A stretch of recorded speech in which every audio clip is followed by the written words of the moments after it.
Соцсети против психики. Как нас ловят на крючок и почему мы не замечаем. Согласно исследованию Гарвардского университета и Оксфордского института интернета, социальные сети действуют на наш мозг подобно сильнодействующим веществам, вызывая зависимость и искажая восприятие реальности. Ученые доказали, что лайки и комментарии активируют те же зоны мозга, что и наркотики или азартные игры. Именно поэтому прокрутка ленты становится бесконечной ловушкой. Мы думаем, что контролируем экран, но на самом деле алгоритмы контролируют нас.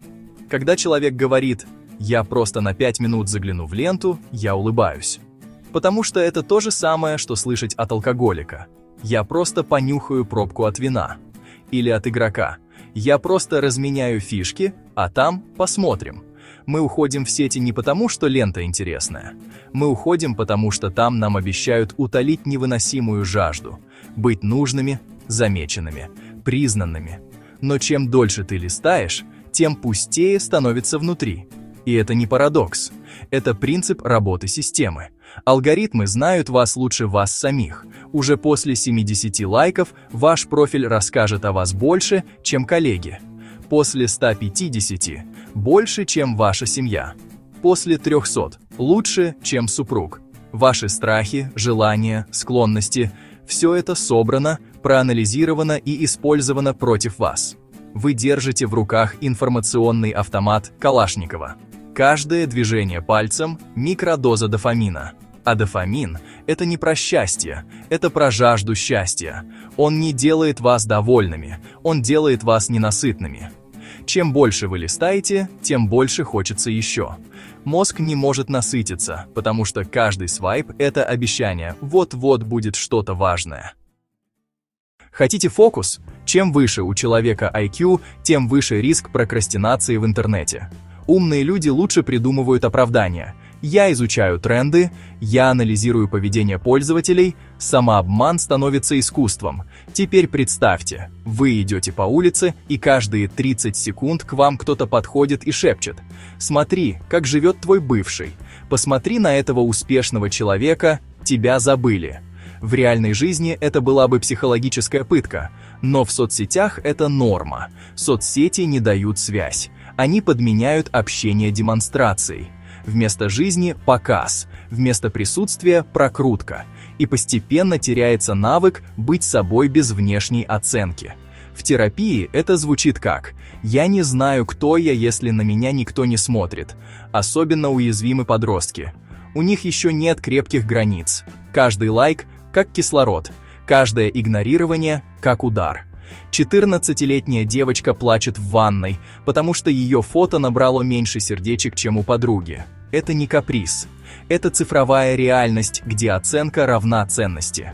Вы думаете, взрослые устойчивее? Нет. Клиенты рассказывают: «Я просыпаюсь, хватаюсь за телефон и чувствую тревогу, пока не проверю, никто ли не писал, не лайкнул, не удалил комментарий». Без внешнего подтверждения своего существования – пустота. С ним – тревога. Хотите вернуть контроль? Забудьте про силу воли и таймеры. Дело не в этом. Нужно восстанавливать живой контакт с собой и другими. Если вы час сидите в TikTok и не чувствуете расслабления, возможно, вам нужно не видео, а тепло, внимание, реальный контакт.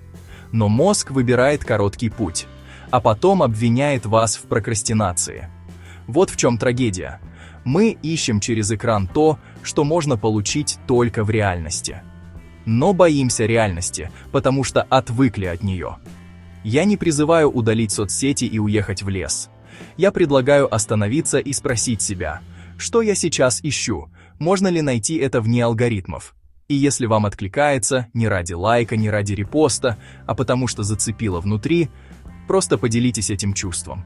Иногда одного такого отклика достаточно, чтобы кто-то снова выбрал живую жизнь. А если не зацепило, не беда.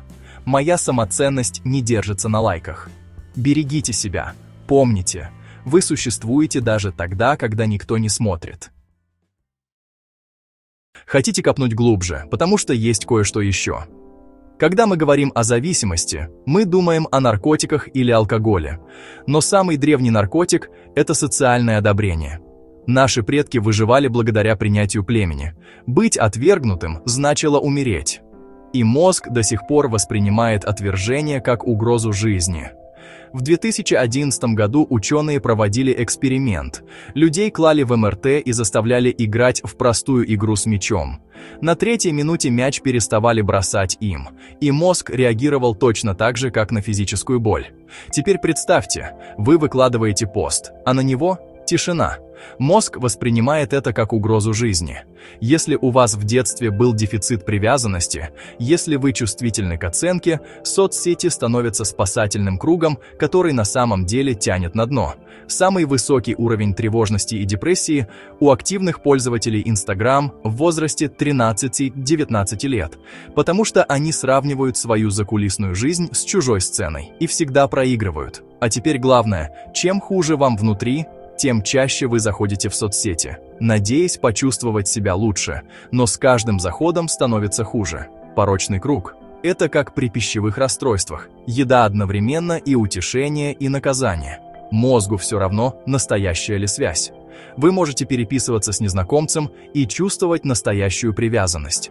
Но проблема в том, что соцсети имитируют близость, но не дают опоры. Это как если бы вас обнимала картонная фигура. Сначала тепло, потом холодно и одиноко.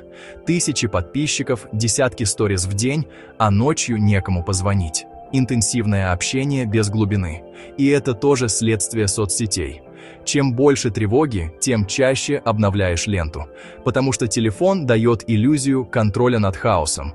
Но когда вы откладываете телефон, остаетесь с собой, с тревогой, одиночеством, пустотой.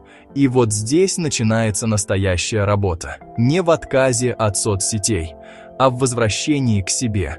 Если вы не знаете, кто вы без чужих взглядов, вы уязвимы. Если знаете, даже самый гениальный алгоритм вас не сломает. И если это было для вас чем-то большим, чем просто текст, сделайте паузу. Не ставьте лайк, не комментируйте. Просто выключите звук, закройте глаза.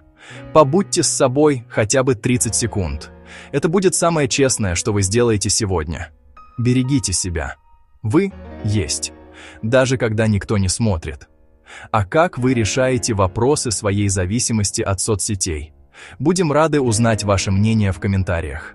Если вам понравилось это видео, подписывайтесь на наш канал, нажать на колокольчик и выбрать «Все». Ставьте нравится, лайки, большой палец вверх. Пишите комментарии, поделитесь видео с друзьями, пусть видео о хорошем и полезном смотрит больше людей.